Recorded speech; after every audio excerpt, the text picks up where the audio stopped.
Hello.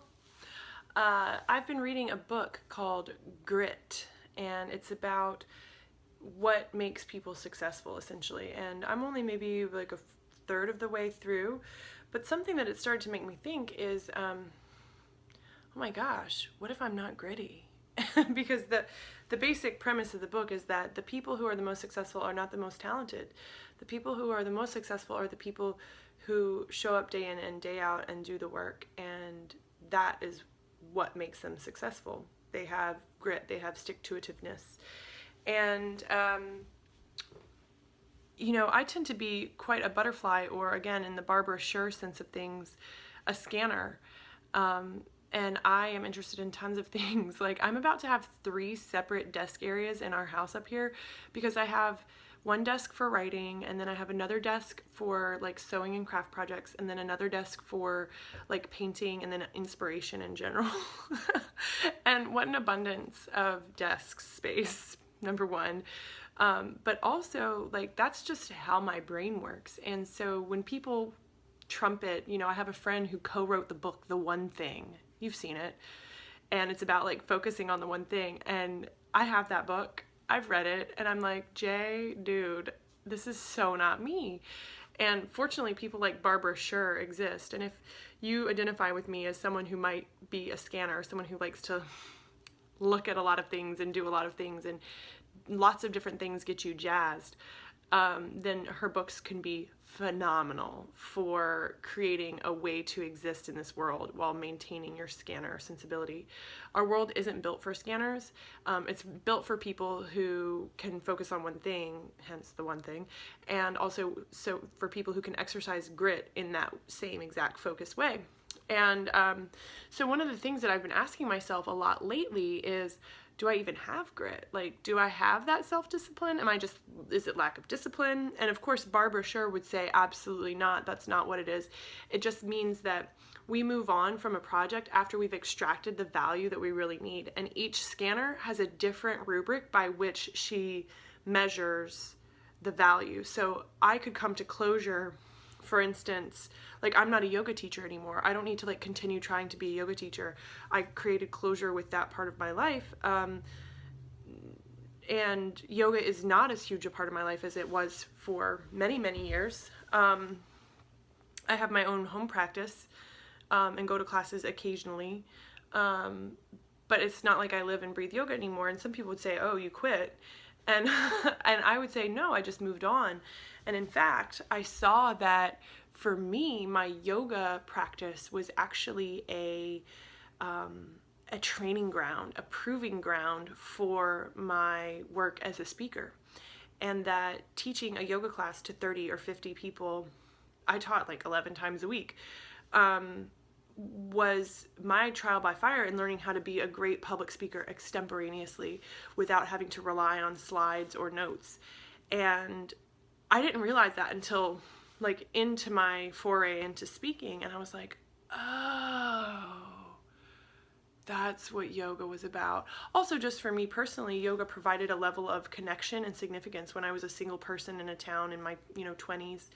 And it provided a wonderful way for me to connect with other people and feel significant and loved. And that served its purpose. Then I moved much more into my coaching and consulting, and that gave me the same kind of feedback. And then once I had a family and a primary relationship with my husband, that also became less important. So it's interesting how we extract what we need from different things, and that can look different for different people, and certainly for the same person at different times in life.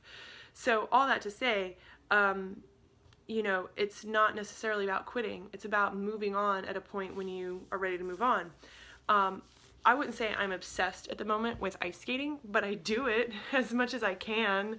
And I probably won't do it for the rest of my life, but I do want to get to a certain point of proficiency. And like many scanners, I have a list of other things that I want to get to a certain level of proficiency with. And that includes, on the sports spectrum, polo. I would like to be able to like play polo.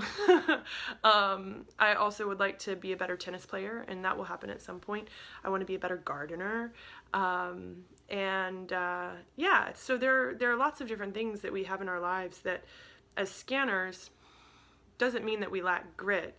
It just means that we have a different way of approaching things. Now, back to the concept of grit and kind of my like, maybe I don't have grit, maybe I can't focus on one thing, maybe that means I can't be successful, blah, blah, blah. That was going on in my mind. And if you are a scanner, also they call it a Renaissance soul, then you will feel this too, that panic kind of too, because it's trendy, you know, and it's also just, again, our world is built for people who focus on the one thing. And sorry, Jay, I'm not trying to hate on your book because I think it's great. And you're great. And there are some excellent principles in there for scanners as well as regular people. And I started thinking back in my life and I thought, I definitely have grit. And I was thinking about my time specifically in high school, and I studied a lot and I made great grades. Like I made straight A's pretty much all the time until I became depressed and eating disordered, and then like didn't care. So, but I worked really hard for that. I memorized things, I read, and I was also a good athlete. And I was good because I'm tall and I come from a family of athletes, but I was also good because I would wake up in the morning and do a workout. Part of that was my obsession with like body shape and stuff, but I would do things that would make me a better player, that would increase my vertical, for instance, so that I could jump higher. I would do extra running workouts. I would do extra sprinting workouts that would transform my abilities on the court. And I was just a hard worker. And I will say that as I got a little bit older and well into college, I was still an athlete, that I let some of that like grit go by the wayside. I think because the eating disorder took over my life. I mean, there was a point in time when I was like binging and purging like 4 or 5 times a day, which is insane. But when you have access to a dining hall, you know, it makes it easier. Disgusting. Poor me back then. Really, really sad. And I'll talk more about that. Certainly I have already. But, you know, the fact is like grit is there. Like I don't have to doubt myself that I have grit. And I guess I was just having a little bit of an existential crisis because scanners are so, we do tend to float around a little bit. And for right now, I will say that my focus is on my 100-day project and also on my Joy Money Matrix. And I am so excited about this particular project, the Joy Money Matrix, and I know that it's already in the past year that certified facilitators have been using it with their clients. It has transformed businesses and lives in a way that is joyful and massively money-making. And I'm just really excited to bring it out into the world. And it's not something that's trendy. It's not something that will expire. And it's something that I don't see myself retiring. This is a product and a service that my facilitators, I hope, will continue to provide 10 and 20 years from now. So you will probably hear me talk more about it. The Joy Money Matrix is the jam. And I have grit. I want to see it succeed on a massive scale.